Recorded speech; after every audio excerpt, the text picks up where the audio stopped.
Hello, carnivores, herbivores, and omnivores. Welcome to episode 2 of I Was a Teenage Exocolonist.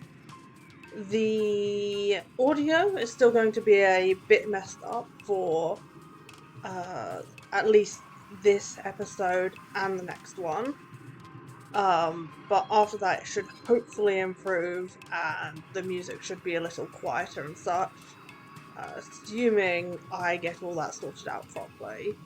Originally, these 3 episodes were supposed to just be 2 episodes, but I recorded way too much, so I ended up having to re-record the intro for this one. So if the sound balance seems a little better on this intro than on the other two, that would be why. And now I suppose we should get into the game.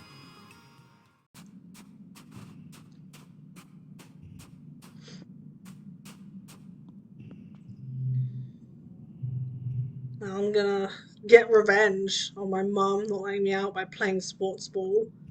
You'll see. Anemone meets you on the courtyard. She's bouncing from one leg to the other in excitement. My brother Com is organising the youth team, she tells you. Kombucha offers you a high-fiving greeting. 20 years, man. He tosses a sports ball your way. Let's start with a practice game to see what you're good at. You and Anemone are team captains. Pick your team. Anemone you used to practice with Cal and Mards on the ship. But Tammy? You're surprised to see her here. Com will fill in to even up the teams, but he promises to go easy on the other side. Let's see. Tammy's great, but I'm probably going to be good friends with her later. Mars, I'm probably not going to have as much chance to befriend later. She's Mars. I'll play Spiker. Mars? Yeah, Mars runs to take position. Seems like she's in it for the glory. Hopefully she'll want to share some of that with the rest of the team. True facts. And Anemone chooses kombucha, of course. They bump fists. Your next choice?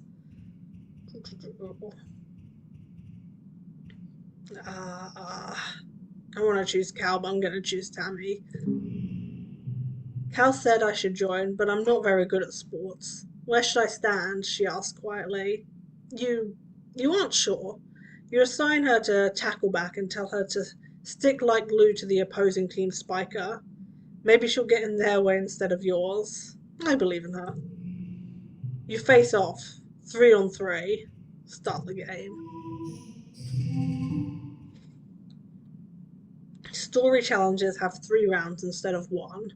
After every round, you'll keep the cards you didn't play and unlock extra slots to play them in. Losing isn't always a bad thing in story challenges. 2, 1, 0.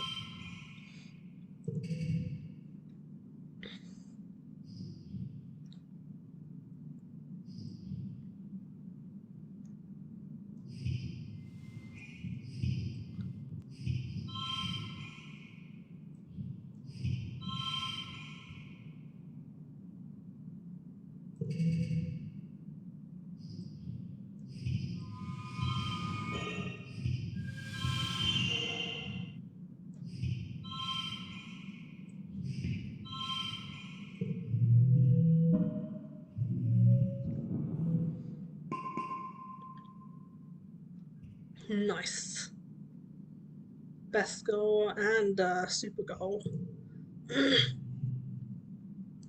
Tammy tackles Anemone in a brilliant takedown that surprises everyone. She really took to her role as the immovable object. The score is tied, with Anemone and Com putting the pressure on. Then blam! You score the match point with a rad spike all the way from the net line. Get to work. Nice.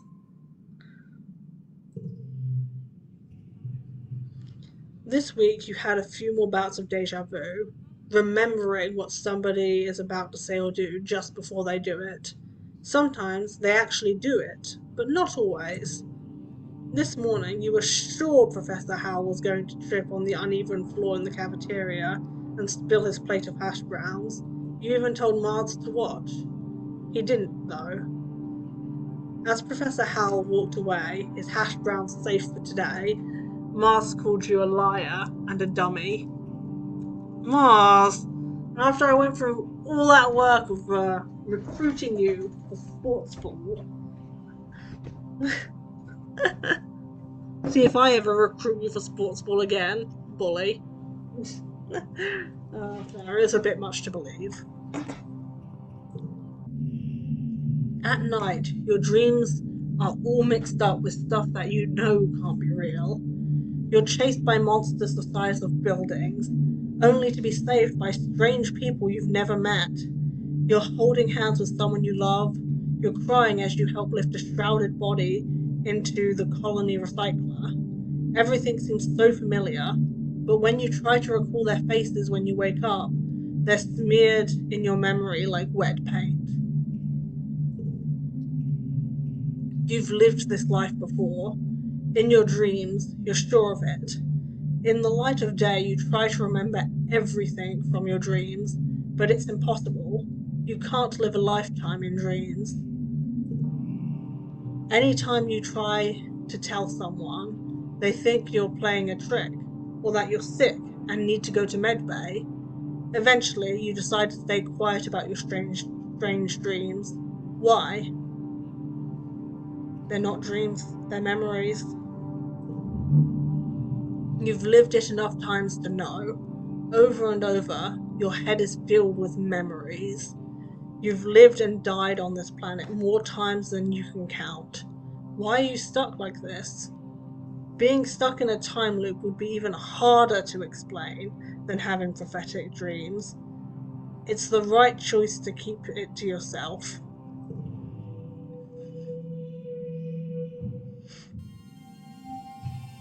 Next month. Tangent. Tangent is hunched over her hollow palm, frowning and poking angrily at the air. She speaks without looking up at you. Professor Howell wants us to prep a list of native flora with pictures.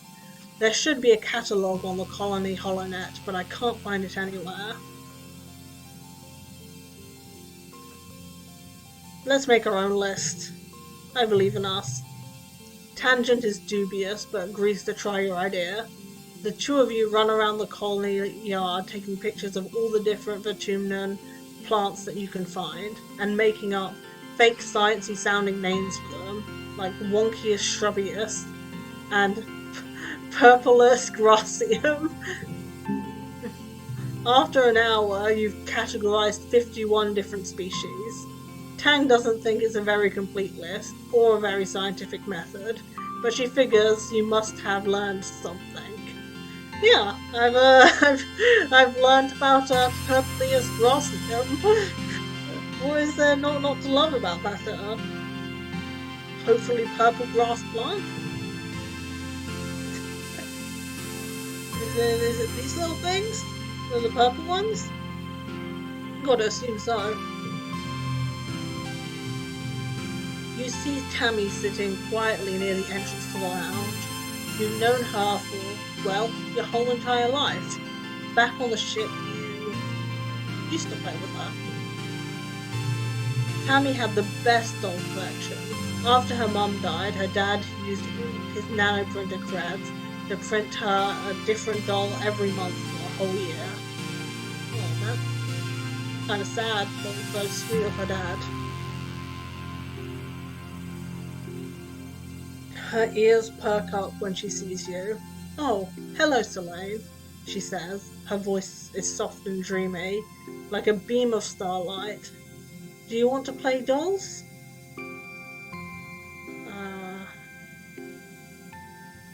Sure. She's always hanging out on her own. She's go chill with her. You don't think Tammy will ever be too old to play with dolls. If anything, she has even more of them now. She takes you to her quarters and brings out the entire Spacey Stacy doll collection. A disturbingly realistic baby with real bowel movements, oh no, and two super fancy posable dolls named Lily and Tilly, who can be programmed to move on their own. Tammy isn't very good at the programming, so Lily and Tilly just roll around awkwardly when you turn them on. You cover quickly by saying they must be breakdancing at a club. The two of you spend the afternoon making up stories of their rise to stardom as professional dancers. Fair enough. Hey, Mars. Marzipan. A sharp whistle interrupts your thoughts. Hey, Selene, Mars calls out to you. Come here, I have a job for you. Wow, bossy. You walk over to Mars, who's sheltering from the snow under the ship's overhang. It's so gross to complain. This dark snow would have ruined my good clothes. At least on the ship we had climate control. Ugh. Tammy made me some choices, but there's no way I'm going out there in all this weather, she continues. Since you like running around in it, could you fetch them for me? Good, Mars back. He's probably just down the hill near our quarters. Mars shut his eyes. He's scared to take more than a few steps from the door. All she wants to do is hide inside and make a breathe. Hey, you're benefiting from those things, so chill out.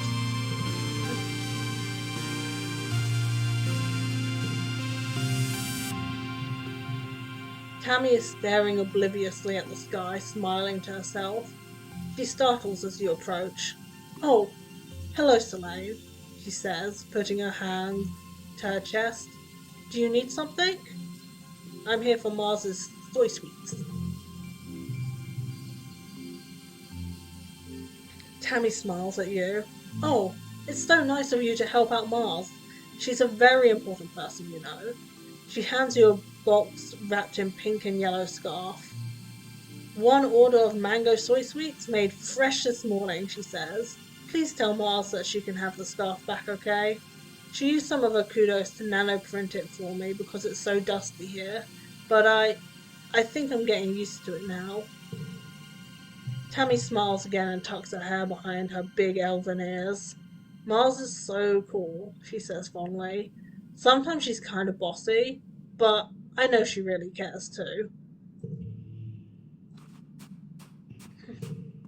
But she's really bossy. I don't have any persuasion.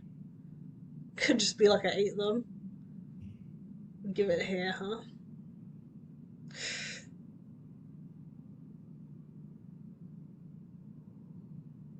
Man, I wish I had persuasion.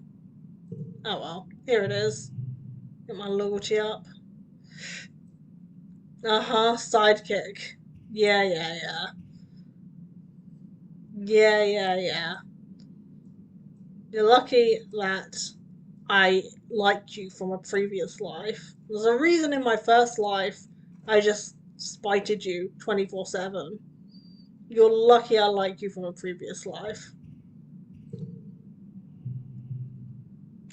She opens the box and hands you a soy sweet. Your tip, she tells you. Oh, an administrator seek is looking for someone to do delivery jobs for the depot. I don't want to do it, cause, like, ew, running around out there, no. Just go through there, she says, gesturing to the door behind her, and tell them I referred you. I'll tell them, but then I might not ever show up.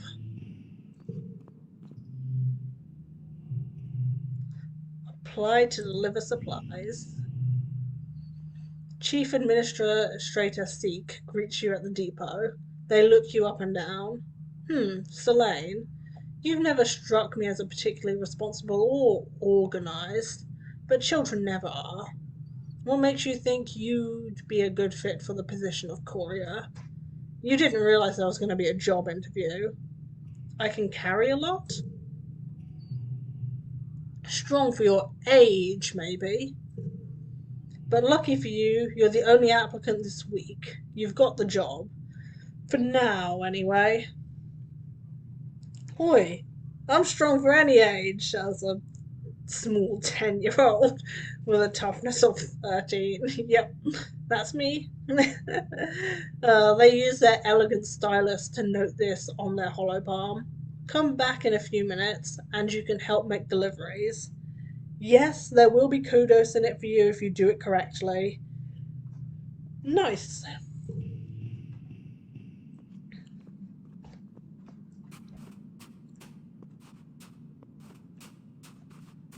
Ooh.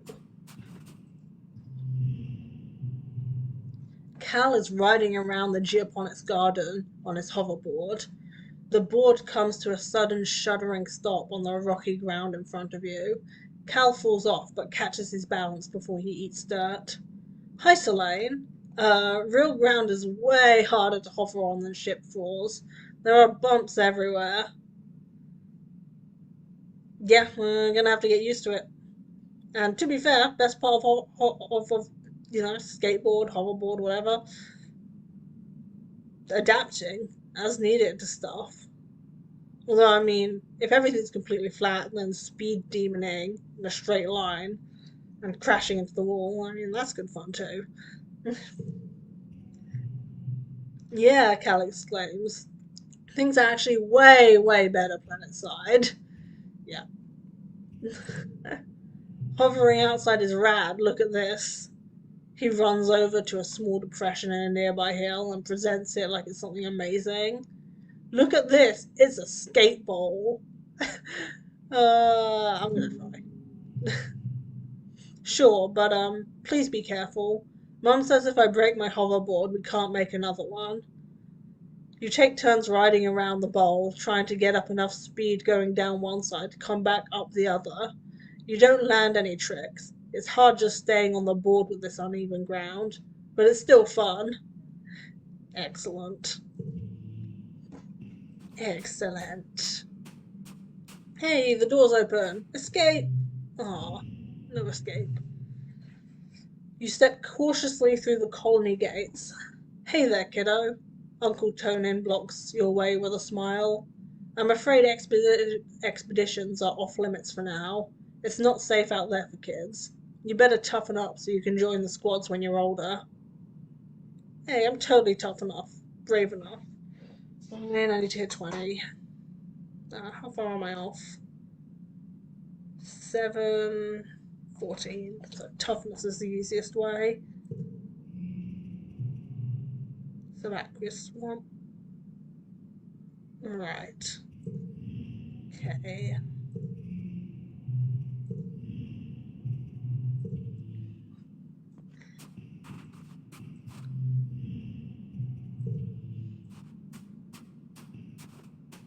Fair enough. If I need to get my toughness up, let's see.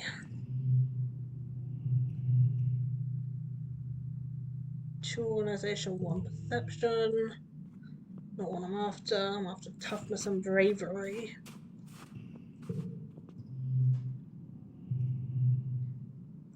Okay, that's 3 toughness for 15 stress.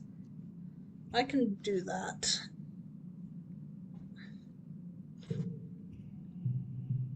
It's your first day in the glorious world of agricultural soil conveyance. Oh boy. Good morning, Selene. It looks like you're working for your old lady. I hope you don't expect me to go easy on you just because you're my kid. She walks you around the geoponics wing and points out where everything is. Your job is to move sod, compost, plants, and garden waste and equipment from one place to another. Get comfortable with this, she says, pushing a squeaky old-fashioned wheelbarrow towards you. Now, any questions before you start moving that dirt? Where do I move it again? From over there, she points to a dirt pile, to there. She points to an identical pile 10 meters away. She sees your confusion. We had some very precious soil from Earth on the ship, full of all the nutrients and bugs and bacteria our plants need to grow. But it was lost, she sighs, in an accident. Now we have to make more from scratch using Vertumnalia soil. This is part of the process.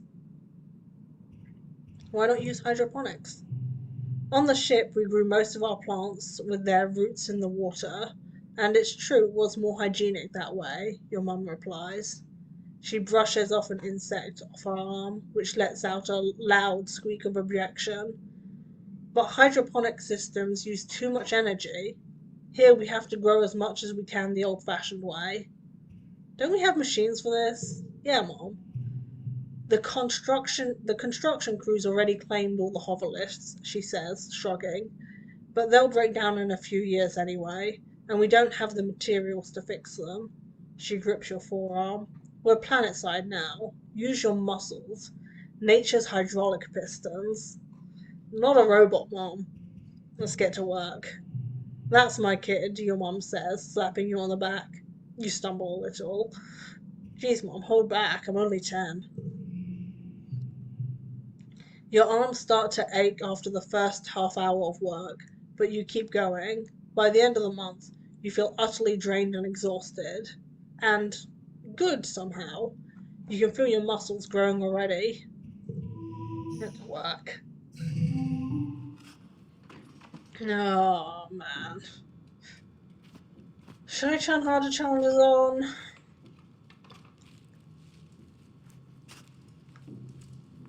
I'm gonna regret this. I'm gonna turn harder challenges on. Why not? Let's go.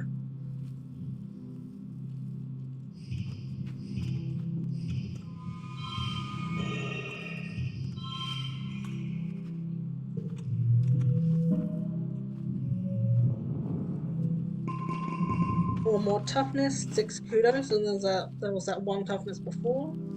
19, 1 off. Oh, my stress is 100.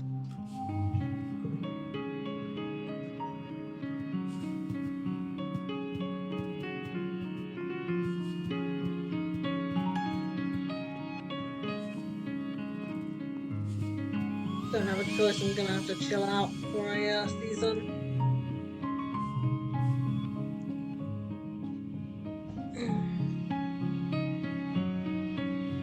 Sure, relax in the lounge.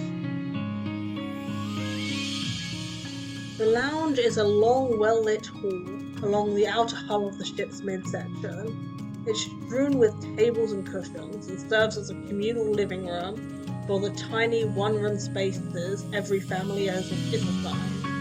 You flop down into the lounge's big beanbag pile with some of the other kids. Hal has a dazed, peaceful look on his face. The air smells so good on the tuna, and so does the dirt even. You notice his clothes are filthy, but obviously Cal couldn't care less. Anemone bounces in. Holy crap, there's so much space to run around and play in. Tom and Chief Rhett set up an outdoor sportsball court, and it's way huger than the old one on the ship. Tangent carefully selects one cushion from the pile and perches on it. The school is expanding to some of the empty engineering bays, he tells you, and we're getting a big new lab to do experiments using local resources. There's so much to learn about this planet. Anemone rolls her eyes, but Tang continues. We shouldn't forget our studies just because we've landed, he says, primly. I want to explore the jungle. Oh. Yeah, I want to explore the jungle. Hey, Dis, love ya. Elaine's right, you hear over your shoulder, and you're starting to find Dis standing right beside you. Yeah, when did he get hit? Did you see those huge beasts in the jungle as we were landing? Dis continues, picking at a thread on his sweater until it unravels. I wonder if there are more out there. You've had less of the deja vu, dreams come to life feeling this week, and you're starting to think you've even imagined it. But suddenly you get a prickling sensation in the back of your neck, and you remember that Mars is about to enter the lounge and tell everyone to look outside. You stare at the door. Mars walks through it as if on cue. OMG! Everybody, look outside! They're hoisting a flag over command, she says, clapping her hands excitedly. You know what that means, right? She stands tall with her hands on her hips. Vertumnalia is officially humanity's first exocolony ever. You look out at the flag, feeling dizzy, and silently mouth the words along to what she says next. You remember this moment so well. This is history, kids, she exclaims, wrapping Anemone and Tangent under each arm. And we were there.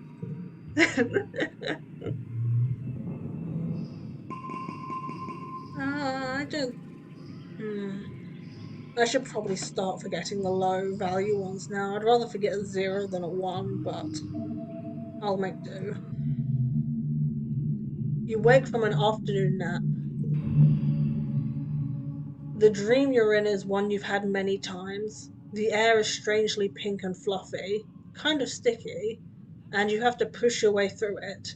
It feels like every step takes an eternity. You push through the pink cloud and emerge into the children's creche, a room you know well, to see your friend Tammy standing before an enormous bear made of pure light. It lunges at her, through her, and she collapses to the ground like a fainting fairy tale princess. You wake with your heart racing. Tammy is leaning over you where you've been sleeping in a nest of pillows. She shakes your shoulder gently. Oh, I'm sorry, Soleil, she says, as if speaking to a small child. I think you are having a nightmare? Are you okay? Are you? Nothing bad happened in the dream, but you're feeling sick with dread. Since you're awake, you should visit the cafeteria. Auntie Sedent is making a new kind of candy. She says it's made of cotton? Isn't that weird? I have to go tidy the creche first. Then I'll meet you there. Save some for me, okay? Tammy skips off towards the creche, humming to herself. You feel groggy and need a minute to clear your head. That dream. Wait, go save Tammy. No, going to save Tammy. You sprint down the hall to the children's creche, where the little kids play and learn during the day. It's empty. All the younger kids are probably off eating candy with Aunt Sedent. You spot Tammy tidying up some drawing supplies near the craft bins. Above her, a hollow projector displays an enormous floating teddy bear made of purple light. It bobs silently in the air. Mr. Bearsworth, a decade of happy memories playing with it, flashed through your mind in an instant. Tammy stands up on her toes and reaches for the switch to turn it off. You slam into her, knocking her off her feet into the ground. At the same moment, the hollow projector sparks and explodes. The bear disappears and the whole room goes dark.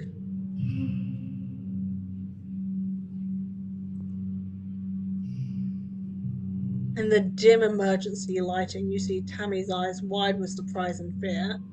She sits up and rubs her elbow, staring at you. Sorry, are you hurt? It's okay, she sniffles, looking like she might start crying. Why did you do that? Owie. Okay, probably best to lie here. It was an accident, I tripped. Oh, she mutters. She sniffles and wipes her nose, looking like she's trying not to cry. Are you okay? You tell her you're fine, and say sorry again for hurting her. You're just happy you followed your dream and got here in time. You decide not to mention the dream, since she seems weirded out already. After a minute, the lights come back on. The projector is dead, a thin trickle of stinky smoke coming from the base. Don't worry, Tammy says, brightening as she gets to her feet. Professor Howe can fix it. He can fix anything. By the time you find the professor and finish cleaning up, You've forgotten all about the pink candy in the cafeteria.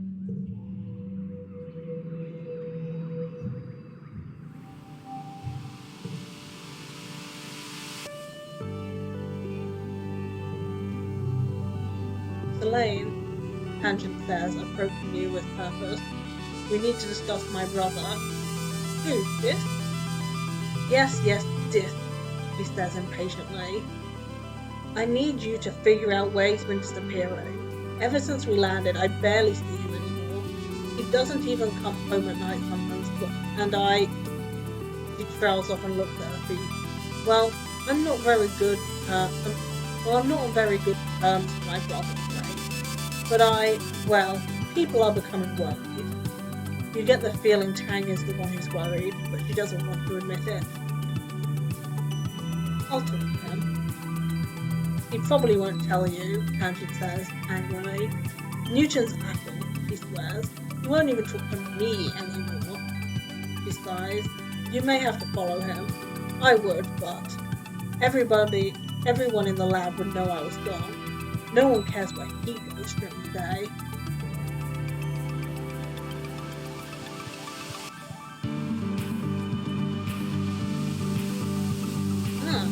Hey.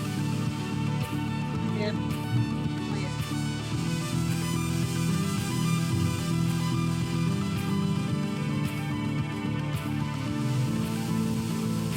Meet your dad adjusting a watering pot in your mom's flower garden. He's having a feast with it. His eyes runny and red. You're alarmed.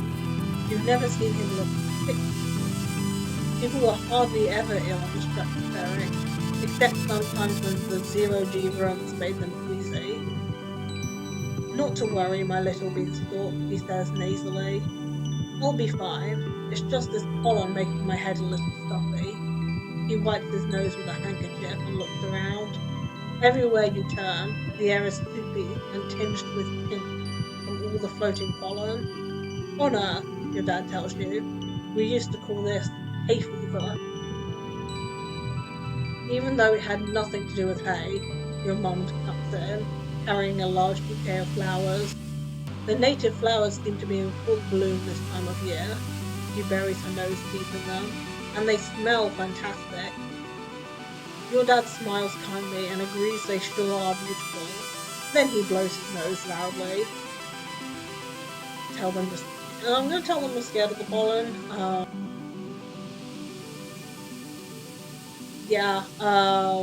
The pollen's actually dangerous. It is. Your mom sighs. Selene, life on Vertumnalia is going to be very hard if you let yourself be afraid of everything. It's worth being afraid of. Your dad cuts in. It's okay, kiddo. It's just how plants reproduce.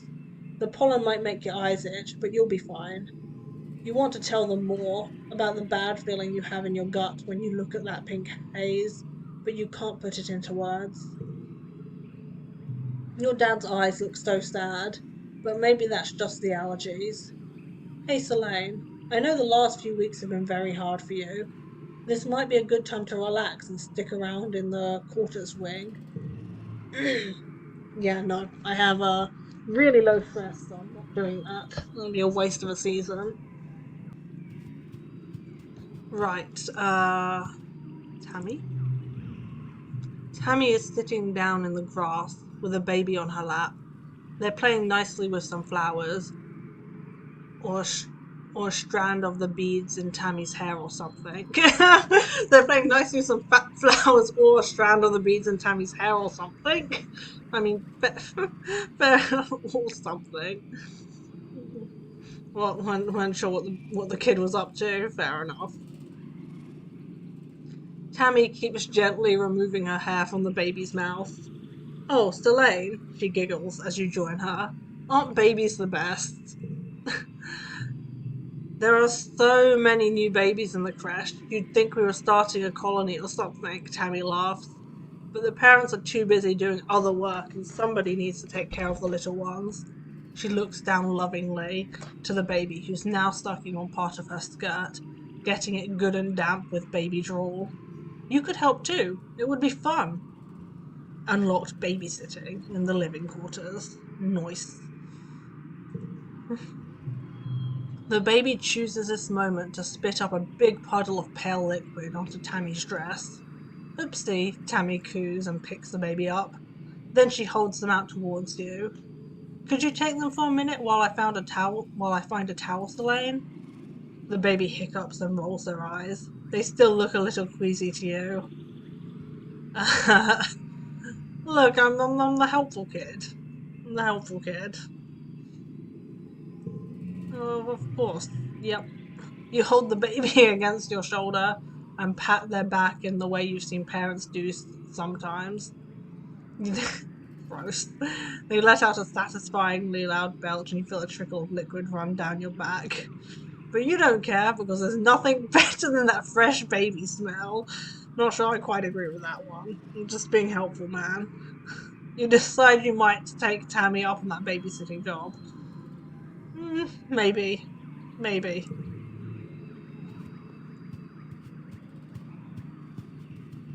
Hello, Dis. Your sister wanted me to talk to you. You tell Dis that it's just the tangent wants to know where he's been disappearing off to. His eyes flip briefly to yours. Then he stares vaguely off towards the engineering wing where his sister is reading on her hollow palm between classes. He doesn't say anything. She's worried about you. She doesn't care about me, he says suddenly. Tangent's just worried that she'll get in trouble if I don't come home one day. He scowls and then picks at the hem of his sweater. She doesn't care about anything but her schoolwork. I'm not gonna bully him. This is a good boy. Just leave him alone. His shoulders slump in relief as you go. Don't worry. Soon.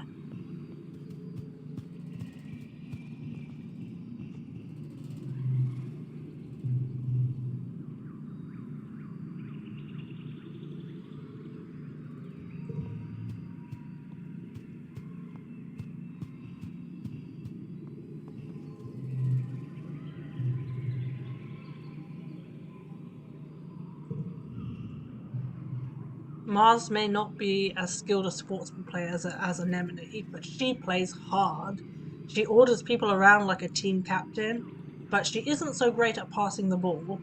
She'd rather be the star. Her favourite thing to do is spike the ball right into the opposing net stop's body. It's not a legal move, but she's done it so many times that the opposition now stands further back when Mars has the ball, which is exactly what she wants. Did you see that? Anemone complains to you during a break. Mars wouldn't pass the ball to either of us for 10 whole minutes. Somebody has to do something. Anemone looks at you questioningly. Yeah, let's just not pass her the ball. She'll get over it. She'll have to. For the rest of the game, you and Anemone pass to each other and ignore Mars. She notices, but just assumes you want to be the star too and doesn't give you any hassle. Oh my god. The thing you've learned with Mars is that she loves to be the best, but she doesn't have the kind of ego that makes her mean about it. It doesn't really solve the problem, but it's kind of fun anyway. At least she's not a hypocrite. I can't stand hypocrites. Like, if you're a jerk, but you're not a hypocrite about it, I'll judge you less than if you're just, well, if you're a jerk and a massive hypocrite about it, you know? I feel like that makes sense.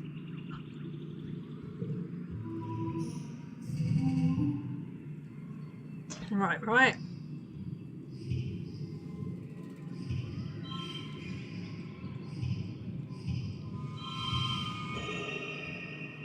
think this is the best I can do.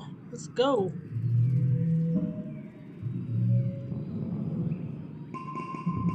Yep, best score. Nice.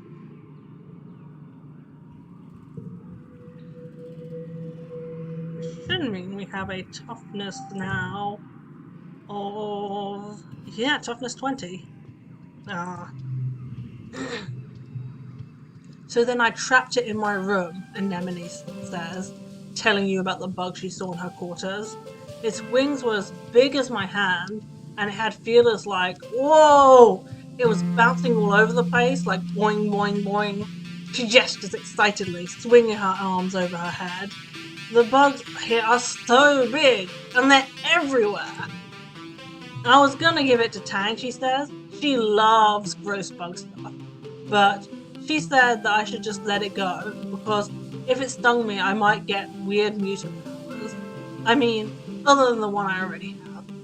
And I wanted to see if I got more weird mutant powers. So I started jumping around off higher and higher things until I was jumping off the back of the ship. And I got in so much trouble. But it wasn't even that high. She stopped in her tracks. Hold on, she says, stooping to rub irritably at her knees for probably the 100th time in the past 5 minutes. I'm gonna die. I busted up my knees and it's so itchy when my scales grow in. Honey, don't pick at it, Chief Steward Antecedent's voice rings out across the garrison yard. Pleasant, but firm. It instantly transports you back to being in the ship fresh, tugging on her skirt and calling her auntie. Anemone jumps and stands up straight, her hands flying to her sides. But Mom, Anemone whines, digging her fingers into her knees as Auntie Sedon approaches you both. It's so scratch-tastically itchy! I know, lovely, Auntie Sedent soothes her, patting down her riotous red hair. But the more you pick at it, the thicker your scales are going to grow in. Anemone tucks her hands under her armpits and keeps scratching. What if I wanna have cool scales, she pouts. Auntie Sedent smiles indulgently. At the rate you're going, I'm sure you'll be covered in them before you know it. No need to rush. Anemone's skin is dotted with patches of protective blue-green scales that grow in wherever she gets a scrape. She rubs the patch on her jaw indignantly, and the one she got when she ran headfirst into the food synthesizer back on the ship. Auntie Steeden opens her satchel and pulls out a bundle of clothes. The queue for the nanoprint is over a week long, so I patched your pants with scraps from your brother's clothing. Please try not to put any more holes in them, or yourself, okay? She hands the clothes to Anemone and kisses her on the forehead. Anemone sticks out her tongue and gasps. Yuck. Anemone evaluates the clothes as her mom walks away. Galactic, she breathes, as she runs her fingers over the odd-coloured patches. Then, right there in the middle of the yard, she unashamedly squirms out of her pants and pulls on the new ones. Wow, I look like a fighter jet from the Hollows, she exclaims, showing off her new pants. Like when they'd stencil your kill count on your plane. Or like a really cool scar. Anemone grins. Yeah, you get it. My pants are scarred, just like me. Nice. Oh, man.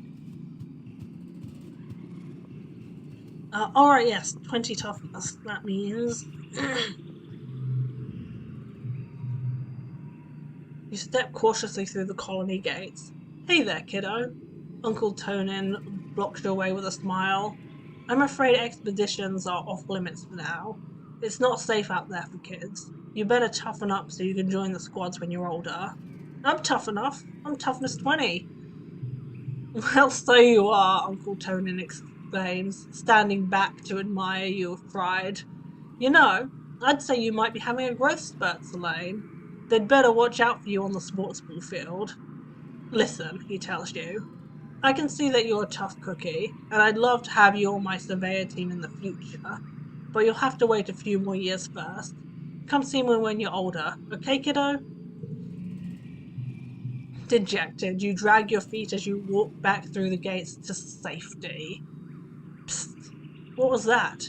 You look around questioningly. Psst, it's Dys.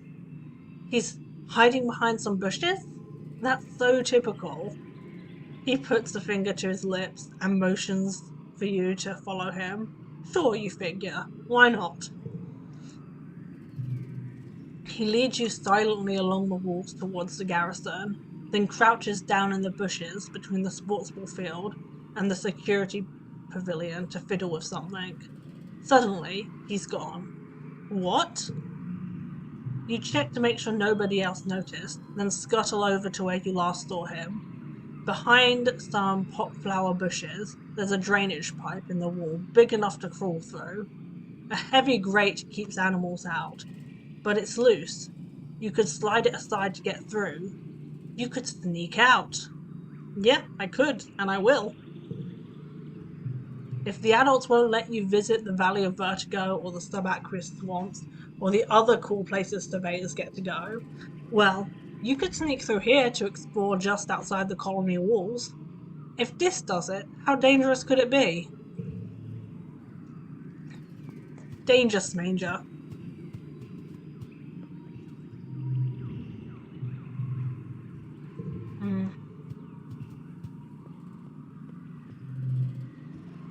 You've seen Dys use this drain pipe behind the garrison to sneak through the walls. There's a metal grate that comes off so you can crawl through. Do you want to go out there? Yes. Yes, I do.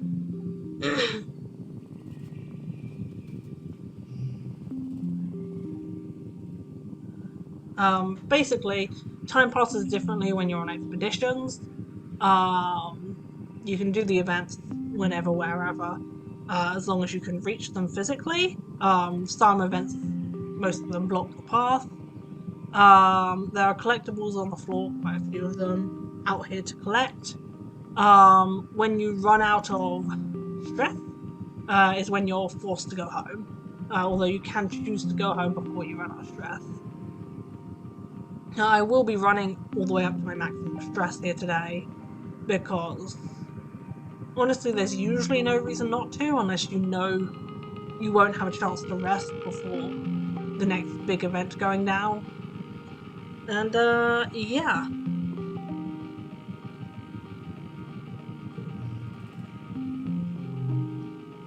You slipped through the drain pipe and out of the colony before anyone saw you. Anyone, that is, except for a dark form watching you from the trees nearby. Could that be... is that Dys? He turns and disappears into the jungle. Now you're sure of it. That was definitely Dys. He's not allowed outside the colony either. Well, I'm not going to shout his name. I'll ignore him for now. That's just Dys being Dys. He's probably solo LARPing in the woods. Hey! That's not what I said. I mean, to be fair, frickin' 10 years old. Maybe like that. Maybe you'll bump into him later and he can tell you about his level 40 wizard. Whatever. You've got your own adventures ahead of you. That's the point. I'm gonna do my own adventures. He can do his. It'll be good times.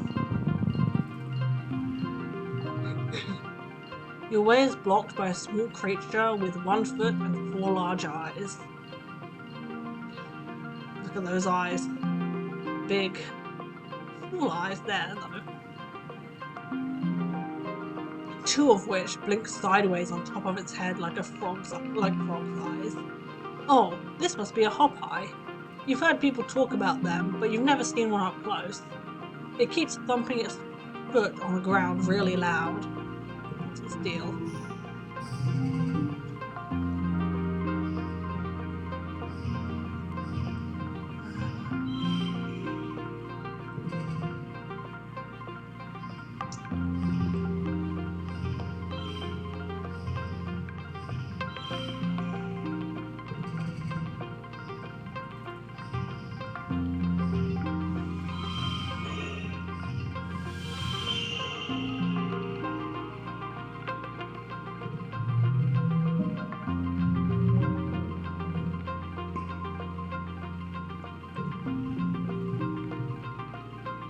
You stop trying to get past it and just listen. Oh, you can hear little squeaking noises from nearby.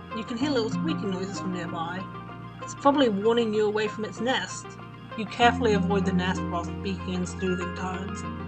The agitated little guardian titters warnings at you, but eventually lets you by. Aww. Tasty log.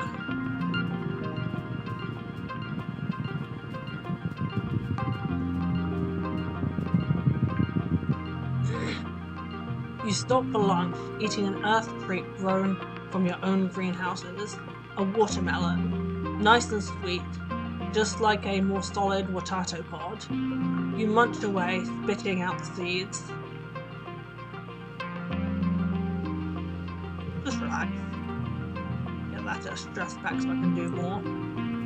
Sit back and enjoy the beautiful surroundings. You are happening last. At the top of the rise off to the east, you think you spot someone watching you. They're dressed in black. Is that Dys? But they look too tall to be Dys. Maybe another surveyor?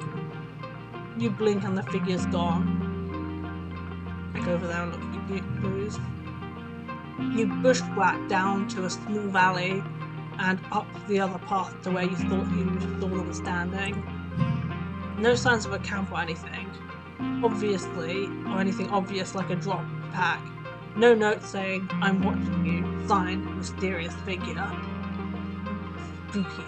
No note, huh? Jeez. How could they not leave a note? Jeez.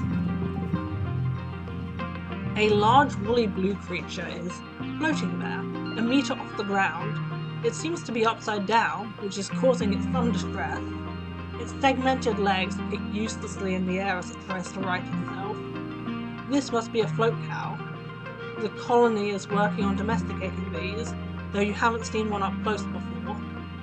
Her slitted eyes look at you imploringly. She makes a helpless lowing noise and tries again to flip over, but she can't. I'm gonna leave it for now. I'm not gonna cow. Plants grow fast during pollen. They've choked the path here, and you can't see any obvious way through. I'll push my way through. Sure.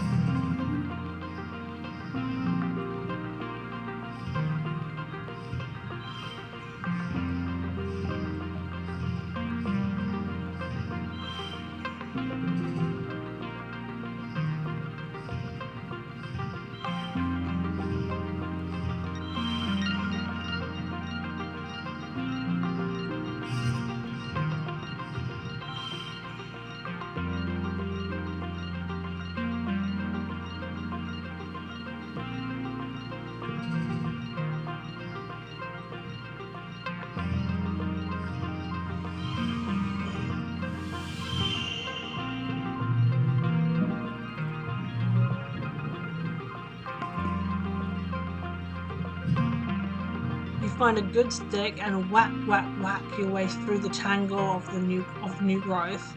Take that, nature. Poor nature, just dismantled.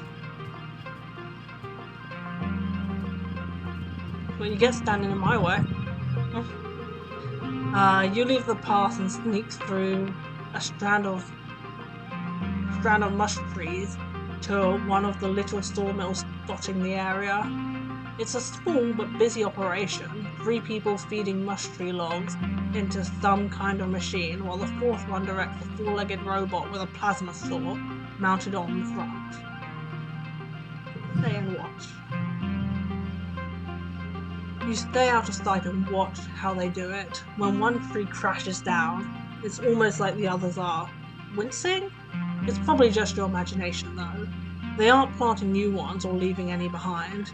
You know the mush trees regrow every year, but can they still regrow when you cut down everything like this? Even the smaller trees and bushes are getting ground up for mulch, with a scary big grinder that sounds like a roaring beast. The entire process makes you uneasy, but also proud of how industrious your colony is.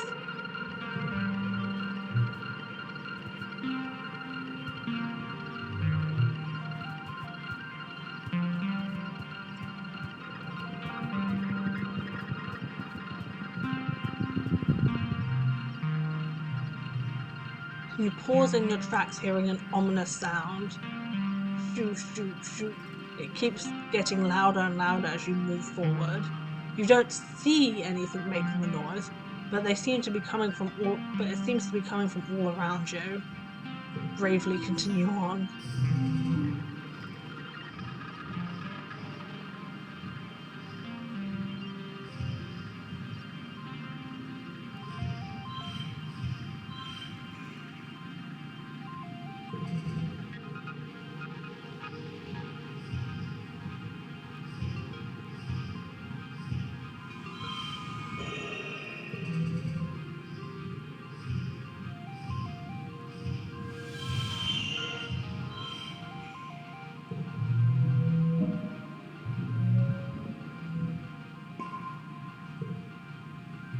Yeah, it's just alien crickets. Few.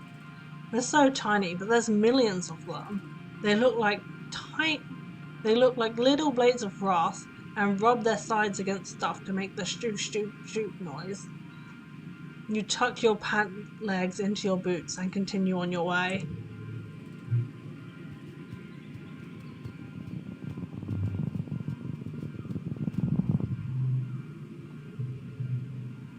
Ahead of you, the road curves to the right. There's a steep hill leading off to the left. You bet there's a really great view from the top of it, but it's going to be a scramble to get up there. Hike up.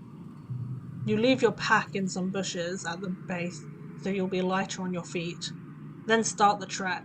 It's tiring and even steeper than it looked from the bottom, but some broad mushroom-capped trees provide shade. The view from the top is spectacular.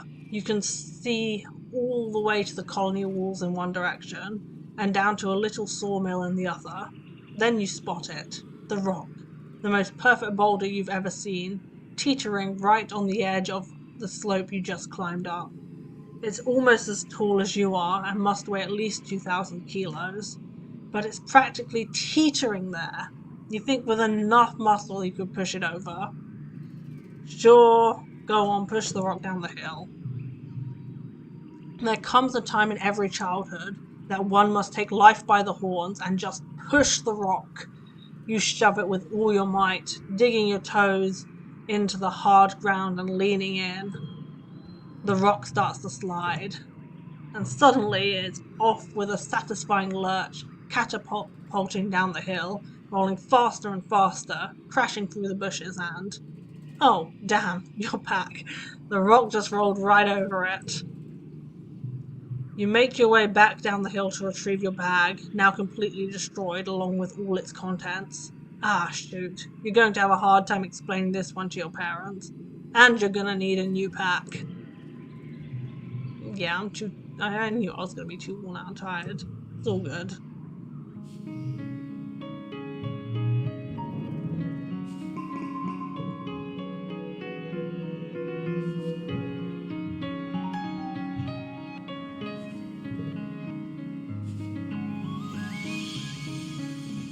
Right.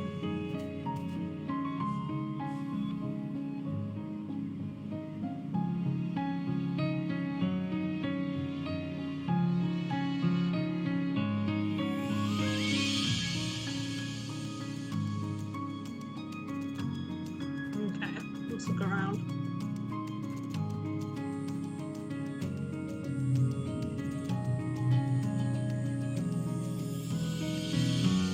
Your mom looks annoyed. Elaine, I know we said you're mature enough to decide your own schedule now, but don't prove us wrong. If I find out you've just been playing holo games in our quarters all day, I swear. Oh no.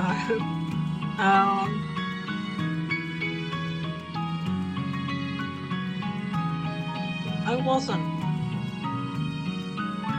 I spoke with your teacher, he speaks over you, raising her hand. Hal wants to see you in class more often, Selene. You can pick any subject, but I want you to study hard and try your best to excel at whatever you decide to do. This colony is too small to support layabouts and freeloaders. Well, look, I'm spending my time doing important things like sneaking out of the colony, okay? Jeez, I only took one freaking rest. Man. Sneaking out is not freeloading, it's important work, okay? You try to swallow your frustration. Nothing good ever comes from arguing with your mom. Yeah. Unfortunately for you, Mom, I'm overstressed and need to take some time off. So you're just gonna have to deal with me being a freeloader for another couple months. Alas, unfortunate.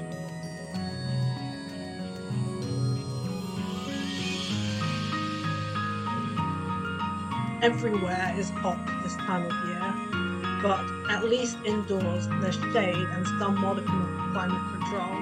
It's not a lot, but it helps.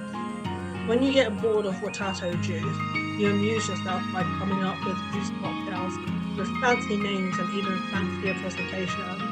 The younger kids really appreciate the half-frozen slushy version.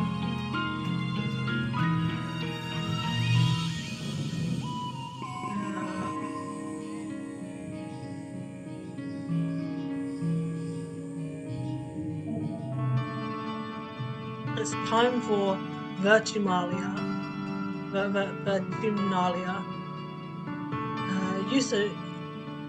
Udicott? Yeah, Udicott and the council have called a... Oh, I'm gonna start at the beginning. It's time for Vertumnalia.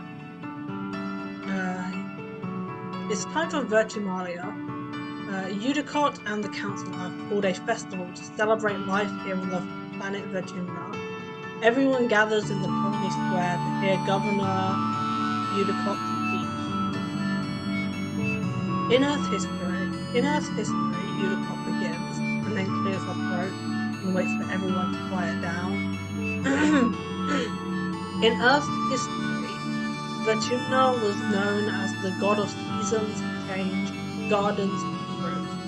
It's no coincidence that our forebearers of the Vertumna project chose to take on such an auspicious name in the hopes of seeding future bountiful seasons of humanity. We will continue this tradition of Vertumnalia, a midsummer festival to celebrate our Vertumna, this lush planet upon which we find ourselves today. Look, I'm gonna be real, this kid is 10 years old. You start to tune the speeches out after that. The members of the council all get up on stage one at a time to say something. When it's your mother Flulu's turn, she announces that tonight you'll be eating some of the very first crops grown from Vertumnan soil. Your eyes go to the feast table. Aboard the Stratosphere, it would have been mostly soy-based food from the nanoprinters, spiced up with what precious fruits and vegetables could be grown in the small growing bays. This year, the earth plants look even less robust than usual, but they're supplemented by some Vertumnan plants you've come to appreciate. Juicy watato pods and slabs of edible fungi. Usadot takes the stage after everyone on the council has said their piece. What is a festival without festivities, she asks. Professor Hal and Security Chief Rhett have organised a 3-part competition for the kids. Good luck, children. Which one do you join? Science fair. Tangent competes, of course, entering a study of the ship's hydro-recycling system. It was previously used to make urine drinkable, but she offers that it can now be turned to new uses. Despite how many times she says the word pee, it's still boring, but she put a lot of effort into it. Tammy has a science project too. She tells you she wasn't strong enough for the strength competition, and was too scared to go on stage for the talent show. So, science fair it is. You think her experiment was supposed to be putting white flowers in red food coloring to turn them red, but the flowers all turned blue instead. Tammy can't explain why, and she just keeps blushing and giggling in embarrassment. The flowers are very pretty, though. She tucks one behind your ear for good luck as you prepare to give your presentation. Oh dear, let's go.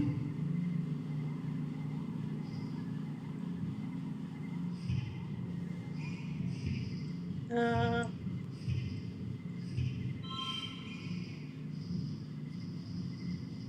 8.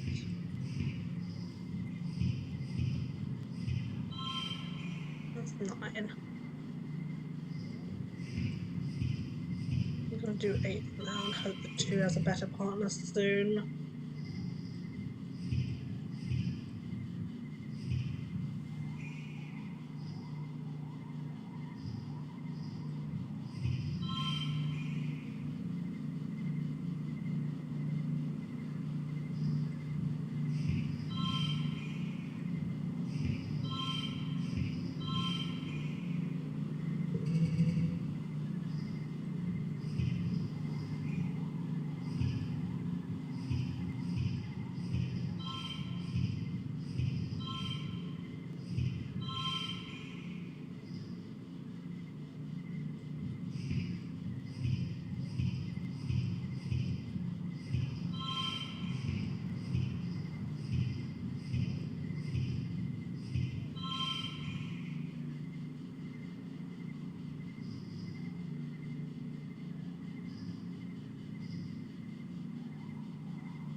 You worked hard on your project. It's a baking soda and vinegar volcano with a twist. You grind up a native rock as the soda part and use the juice from a native plant for the vinegar part. Your dad helped with the idea. Just a little though. You use you use it to explain the native acids and bases on Vertumna. They're very strong, so the resulting explosion splatters all over the judges. It's a crowd pleaser, earning you top prize for the science fair. After the festivities are over, everyone takes time off for a much needed break. During the fierce heat of dust, a few days' rest is exactly what you need. You feel refreshed.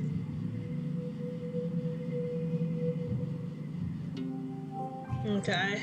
And here is one of the places that I am thinking I should maybe end videos. I'm not quite sure how long a video this will translate into, so it may shift towards the shorter or longer videos. This is basically the halfway point for a year. Obviously, this one will be a little longer because there's the whole character creation and introduction to the game part. But yeah, I hope you enjoyed. I have no idea how to end a video, so this might end very awkwardly and abruptly. Hopefully not. We shall see. And yeah, we'll continue this next time.